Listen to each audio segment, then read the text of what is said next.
My set design process is quite complicated, especially working with a $0 budget for student films.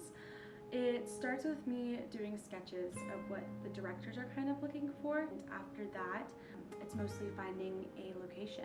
Location is super important to the set design process. I'm not only looking for a space that will tell the director's story, but also a place that has good lighting and has the necessary aspects of this particular scene. The props are extremely crucial. And working with a $0 budget, I mostly curate my props from student work. So if I'm designing a bedroom, for example, and we're looking for wall art, I reach out to some studio art students and get their work. I think it's really, really cool to be incorporating students' work into these films and showcasing the talent that we have in this community.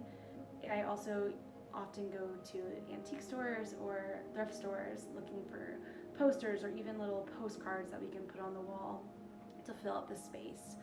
I also often go to the thrift store or to the antique store and find pieces, especially when it comes to period pieces. If I'm thinking of a 70s movie, I would need particular things that usually can only be found at antique stores, and many antique stores in the area are cheap, and so I mostly look for that.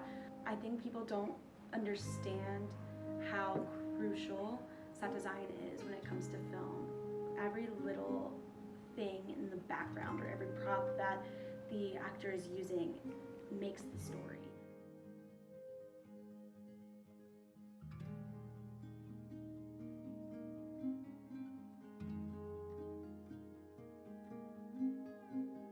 My name is Lucia Hodges. I am a senior here at Santa Clara University. I am from Madison, Georgia, a small little town, and I'm a set designer. I grew up in a family that had lived in my small, southern, very conservative town since its founding in 1802. And our town was so small that everyone knew everyone, everyone was related to everyone. Considering that my grandpa was the mayor of 20 years, there was a lot of pressure surrounding me and my success. But at the same time, I was going through middle school, and at church I was being told that being gay is a sin. And as I was developing understanding of my sexuality, I knew that something was off. I knew that I didn't feel comfortable in my skin. I would walk into church and feel this discomfort, and I didn't really know where it was stemming from.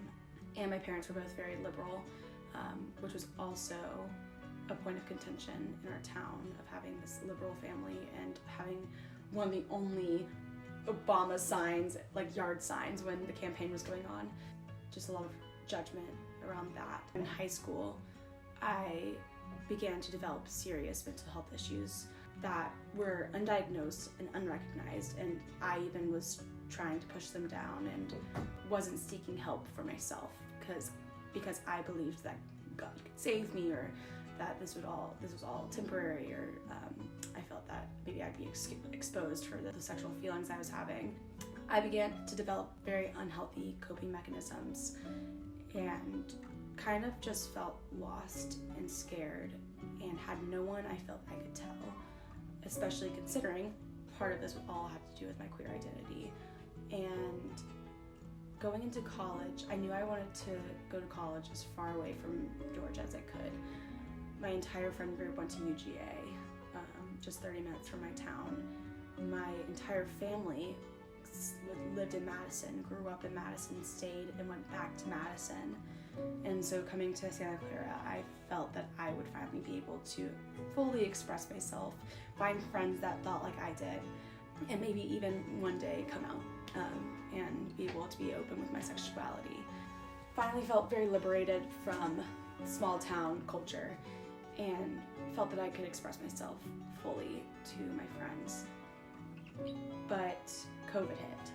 Having to leave California and go back to this town where I felt so isolated just put me into a spiral, a mental health spiral. I was losing all these friendships from these people I just met at school. I had no friends from high school because they viewed me as this Californian that thought I was better than them because they all still lived together at college. I always had issues around eating, and during COVID there was this whole idea that this could be your time to get healthy and to lose weight. You're gone, there's nothing else to do, so why not? There's all these kind of social media trends around it. As someone who already had issues around eating, that went a little bit further than just this health kick. I developed a very severe eating disorder.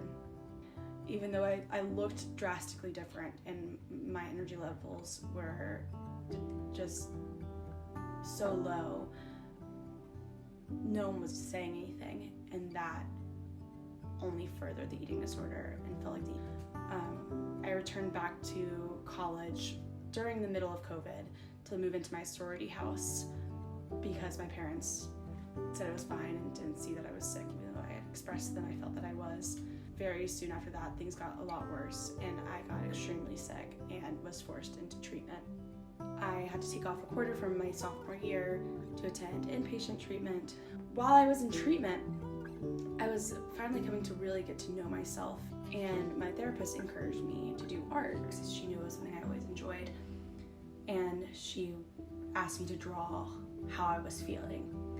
And I drew this very intense screaming face thing, and for the first time I felt that really relieved some things that only my eating disorder could.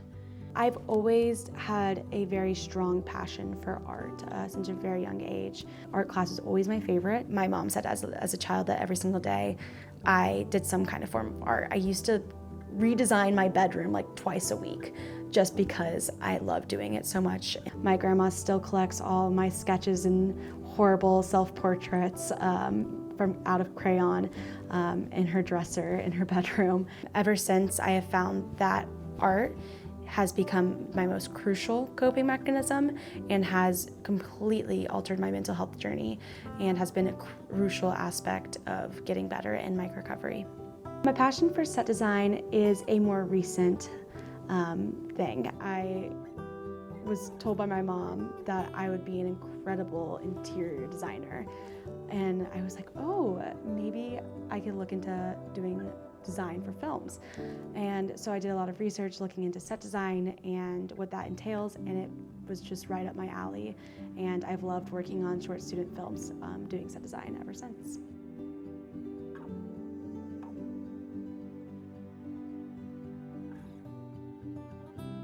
I am moving to Los Angeles next year with no plan in place. I am willing to kind of work as a production assistant for a little while, find my passion, figure out where I want to go from there.